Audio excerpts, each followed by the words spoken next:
Hello, everyone. Welcome back to the Music Buds podcast. This is episode number 61, and my name is Henry. This week, I'm so happy to be joined by composer Tim Wynn, known for a huge number of acclaimed projects, including the new Marvel video game Midnight Suns, to the Supernatural TV series, the Total War video game series, and many, many others. Tim, thank you so much for taking the time to talk. I really do appreciate it.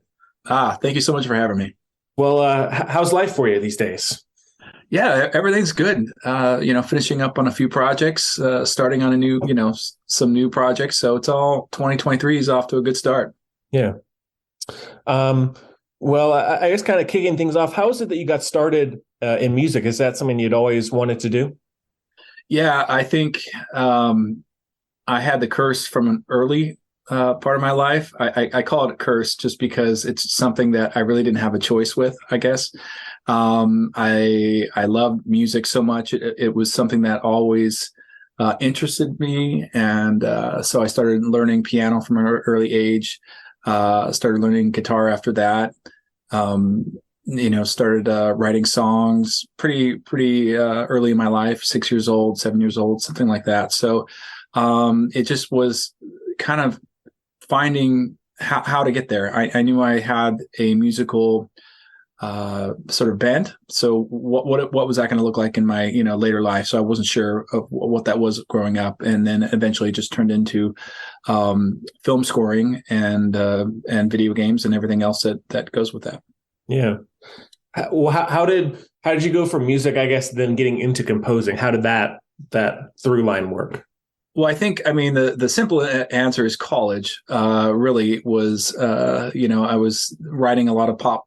Doing a lot of pop stuff in my teens, writing songs, and then but I always had an ear for 20th century classical music, Debussy, Ravel, Tchaikovsky, all the greats in that time. So it was something that I kind of felt like I wanted to do. Of course, I loved movie music and things like that, but I wasn't quite sure how that was going to come about. So I went to college.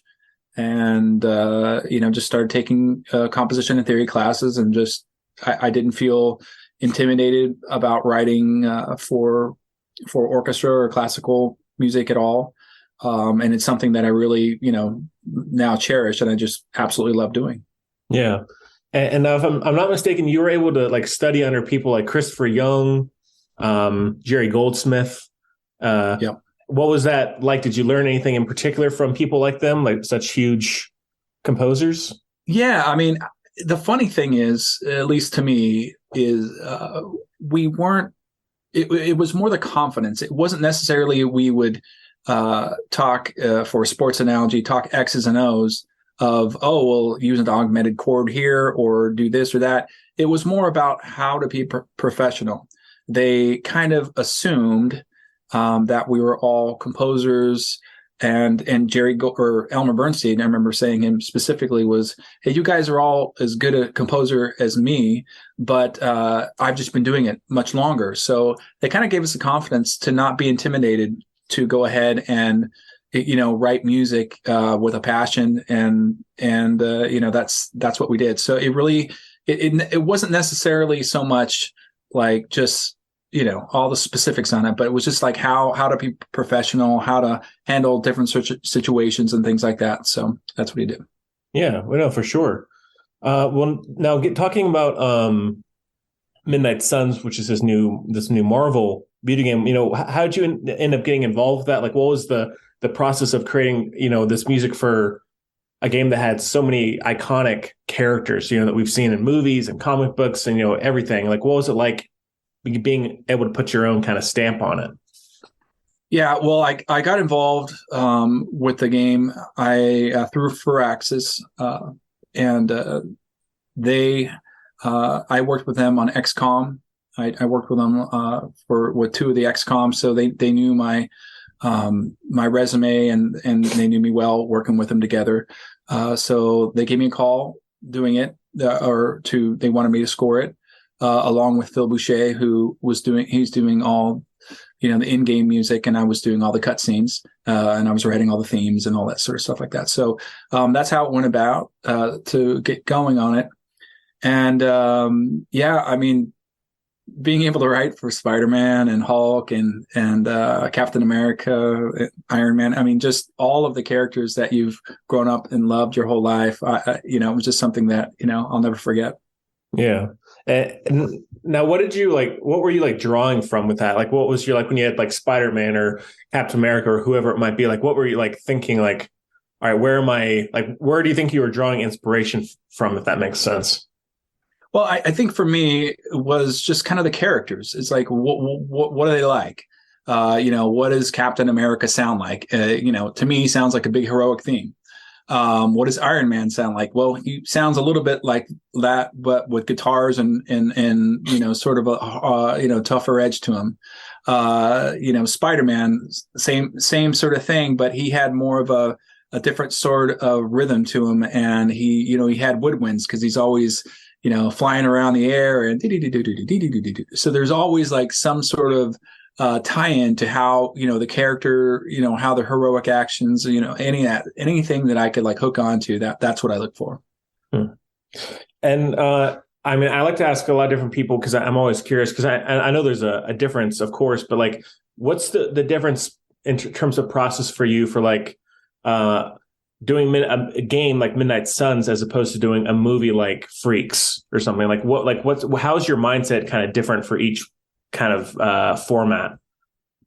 Well, it's in some ways it was similar because of my function in Midnight Suns. I was writing almost like 3 movies inside of this game. The amount of minutes I wrote, and with the cutscenes, I had an overall script in the sense that it was an outline. It wasn't necessarily here's every single thing that you're going to write. It was more of an outline of where the game was going to be going because it was still evolving at that point. So they would finish a scene and I would create the scene after writing the themes at the very beginning. But with a feature film, you get to see the whole film at the same time. They don't just show you 5 minutes and say, "Oh, let's work on these 5 minutes," and then let's go on and do the next 5 minutes and next 5 minutes. So there was it's a different sort of, it's a longer form story. Even though I wrote a ton of minutes for Midnight Suns, I think it turned out to be almost 3 hours or something like that. But the way it was operating was different because I had to tell a story within a story every cutscene because the cutscenes were about 2 minutes long. So I didn't necessarily I couldn't dissolve into the next scene and have silence for 15 seconds or something like that. So it really had to, it was just sort of a different process, I guess in overall, sense. Yeah. And with the like the cutscenes and stuff for a video game like that, are you always seeing the footage, or did you, like, when you get started, were they telling you things and you started coming up with things already? Like, what was the process like there? The only thing I didn't see for or any footage for was the main theme. So when I wrote the main theme for the game, I saw a little bit of artwork. I saw, I think, the overall story, but it was basically, we're going to have this big, Marvel sounding theme. The bad guy, the antagonist, is going to be Lilith, and this is what she's like. Here's her artwork. What do you think about writing, kind of an A theme and a B theme and sort of different things like that. So I got, when I was doing the cutscenes, I definitely had all the footage because everything was very specific. All the cutscenes, the characters, when we introduced them, we made sure they had their own theme. It was very, pretty heavy writing for the cutscenes. Yeah. I mean, I feel like, maybe it's just like composing in general, but I feel like almost getting to do a project like that with all these comic book characters, as you're saying, like, it almost wouldn't really even feel like work sometimes, because it's like, here, I'm getting to have like Spider-Man on screen or, X-Men, whoever it might be. And it's like, obviously, there's still a process and a challenge to it, but I feel like it would just be a lot of fun to have a part in that, No, absolutely. I mean, I pinch myself quite often that I get to do what I do, writing music for film, TV, video games. They each have their own challenge. They're each a unique adventure, but Midnight Suns was a special one to me because I really wanted. I'd worked in the Marvel universe, but not. My first game was The Punisher, and so he had a really unique sound, and not to take away from him, being in the Marvel universe, but these characters I felt like were a little more iconic than the Punisher, and there was somebody that I really wanted, or all of them were really the characters I really wanted to write for. Yeah.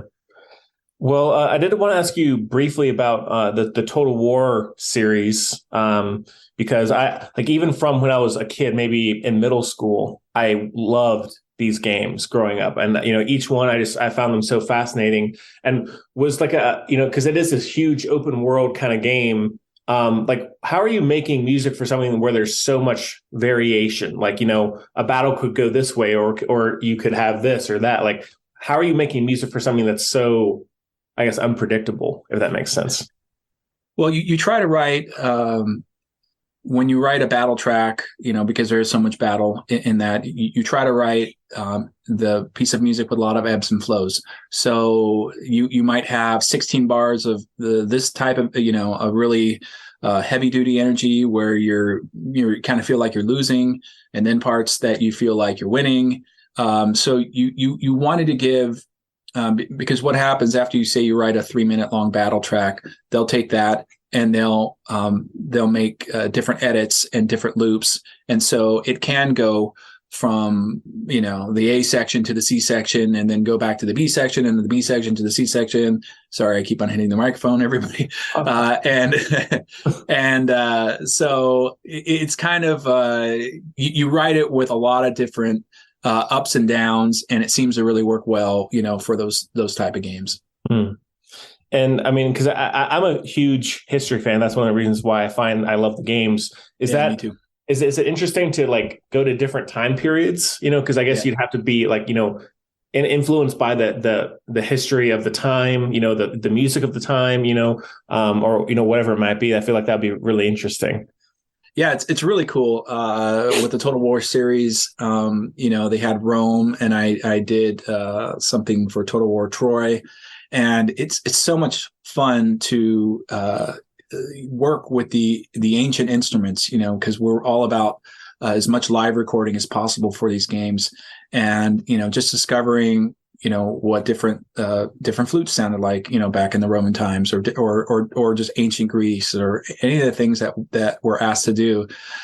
So that's a challenge as a composer, but it's a lot of fun. I mean, I just try to, because I'm like you, I'm a kind of a history. I don't want to say buff, because I don't know if I'm that great at history, but nerd, or whatever you want to say it is. But I love history, and I think it's amazing. And any way that I can put my love for music and my love for history together, count me in. Yeah. Well, with you having done so many video games, like, everything from, Midnight Suns and Total War, and then like the Red Alert series as well, are there any formats or subjects or genres that you haven't done yet that you're interested in doing or would like to do in a perfect world? Anything? Well, in a perfect world, I mean, I guess I liked, I picked it up, I think, during the pandemic, I was playing a little bit of Assassin's Creed, and I thought that was, a lot of fun, and that has a really strong history bent as well. So, if they ever needed a composer, sure, call me. I think I would do a great job with that and enjoy it. I've always thought the Fallout series was really cool, working on it, but Ian Zur is doing an amazing job. So I'm not going to say, hey, hire me instead of him. He's doing a great job. So I love his scoring for it. So, I mean, any of that sort of genres. I mean, I have kids, and they grew up playing Minecraft, and I always thought that was fun too. It's not scoring in the sense that I'm used to doing it, but I would love to create tracks for that. I think it's cool. I think there's so many amazing games. We live in such a time that like everyone can find their niche for the type of games that really they like, and they can play and have a lot of fun. So just about anything, really. Yeah. And I did want to ask you just, briefly about Supernatural, because you did come into the later part of the Supernatural TV series, and my wife and I are just fanatic Supernatural fans. And what was it like, I guess, coming into a TV show that had already been going on so long? Like, Yeah, well, what's interesting is I was looking into it because I just did the Supernatural podcast this morning. So so check that out when you want to. Yeah. But actually, I started on the third episode. Okay. So the way the credits read, it seems like I just started in season 14 and 15, but I was actually doing additional composing throughout the season. So Okay. I worked on all 15 seasons. I think when it's all counted up, I think I worked on more than 90 episodes. Oh, wow. Yeah. So and I was there from the beginning. Chris and Jay Gruska were the original composers, and they were part of the team, and I was just part of the team. But as being right next door to Chris Leonard's, and being friends also with the founder and creator Eric Kripke, I went to college with him as well. So I was in there at the very beginning. I mean, Yeah. really as part of the team. Backstopping Chris and Jay. So, writing, but writing here and there. So yeah, it was a lot of fun. Great show. And, I'm going to have to binge it again and again, because I was watching it the other day in season 3, and I was just like, wow, I forgot how much I really loved it. But for me, it's work a little bit, because I can't watch it without going, oh, I wish this would have been better, or oh, I wish, or something about like, oh, the music's too low, or it's too loud, or this, or that. So it's not necessarily like watching your own things that you create. It isn't necessarily as fun as it may sound. It's a little bit more nerve wracking. So when I want to like relax, it's pretty much, like yoga is relaxing to me. That is fun. But like watching Supernatural or sometimes even playing my own video games, it not necessarily relaxing. Yeah. Well, I mean, first of all, they need to change the credits online. So if you've been, in the whole show, I mean, that's a lot, a lot of, really, for one thing, just a lot of work that should be, better credited and yeah, it's there. You gotta hide for. I mean, you gotta hide with it. They the way they do the additional music credits, they make it seem like you're part of the music department, and it's just a thing. It's not a big deal. I'm not Chris Leonard's and Jay Gruska. They should get all the credit. I'm just happy to be part of the team. There's no, I'm just happy to be part of it. There's no animosity there, Yeah, no, that's fair. That's fair. Yeah. Yeah. Well, I guess one thing I always like to ask people is if you had a desert island artist that you could if you were a desert island and you could only have one, either a composer, a rock band, a singer, who do you think you would take if you could only listen to one artist for the rest of your life? Goodness, let's see. Desert island. So I'm trying to think of what mood. So it would probably be classical music, because I think there's enough variation in that genre that it would make you go crazy. So somebody that is prolific, like I think I mentioned his name earlier, Claude Debussy, my favorite, French composer from the 20th century. I could listen to his solo piano works, I mean, all day long. His string quartet, everything about it, Prelude to the Afternoon of the Faun is amazing. So, I mean, there's enough complexity there as opposed to pop music that I think that would over time just drive me a little bit of nuts. But there's in Debussy's music, it's just, there's something that you could listen to it every single day for the rest of your life, and you could still find new things to inspire you and kind of keep you happy. Yeah, no, for sure. At least that's for me. No, I don't think I want to bring like some heavy metal or something like that make me a little nutty, but some soft, something that would go with the ocean, I think. Yeah. Yeah. Well, it's great talking to you. Is there anything else coming up, or anything else that you'd like to mention? To have out there in terms of other projects coming up, anything else like that? Currently, finishing up the DLCs for both Warhammer 3 and Midnight Suns. So I'm still in some ways I'm still working on both projects, even though they've been out and for a little while now. So I'm able to continue working on those, and then there's other things that are coming up. But boy, the everybody is quiet, tight-lipped when it comes to future projects, and they don't want you to say anything about anything. So next year I can tell you more when those things come out. But yeah, I've got some fun stuff coming up. Awesome. Well, Tim, thank you very much again for taking the time. I love all these projects that we've talked about, and and many more, obviously. But thank you very much, and I would love to get you back on again sometime soon. The next project comes along. But yeah, just thank you very much for being here. Hey, thanks, Henry. I really appreciate it. All right. Well, everyone, we hope you enjoy the show, and we'll see you next time.